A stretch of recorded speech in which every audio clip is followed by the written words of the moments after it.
What is Uganda's position on the Global Plastic Treaty? Today, here in Ottawa, Canada, we'll be hearing from one of the Ugandan delegates, Mr. Baririga Akankwasa, who also doubles as Executive Director for the National Environment Management Authority. We want to hear from him. How does plastic pollution affect the people in Uganda? What is the Uganda stand on the Global Plastic Treaty?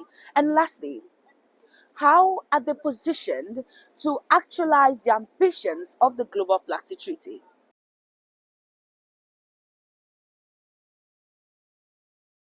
Plastics or plastic pollution, as we call it, affects people in very many ways, ranging from disruptions in agricultural productivity, fisheries production, loss of biodiversity, but most importantly, blockage of drainage, which leads to flooding and blockage of public infrastructure. And this affects the quality of water, of course, also. So, in a way, plastic pollution affects literally every sector of the economy.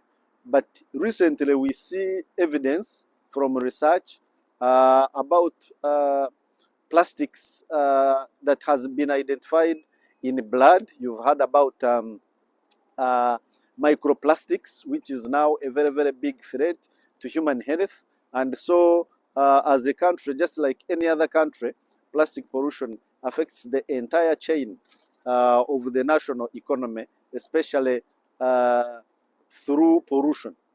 Yeah.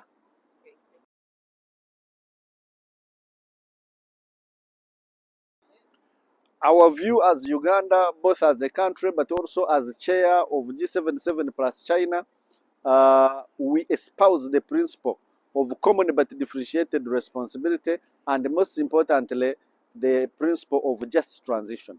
We believe that any change, be it in climate change, be it in biodiversity management, be it in pollution control, must be able to take into account the differentiated or different circumstances and capabilities at national level, and be able to take into account all those affected by the change across the entire value chain, from waste pickers to society communities, to producers, to business people, to national economy.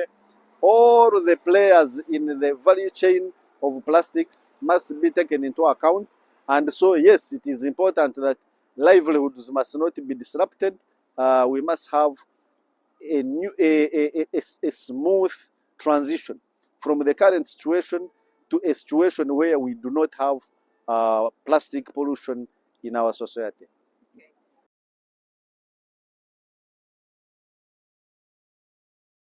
We believe that this treaty is something that is viable. We believe that there must be common ground for transboundary management of plastic waste, for example, things like extended producer responsibility from manufacturers up to the consumers. We must address things like problematic polymers and polymers of concern and chemicals of concern. So we must look at the design, from product design up to consumption and waste management. And so, yes, we believe that it is possible. This treaty can actually make a big difference on the way we deal with plastic pollution.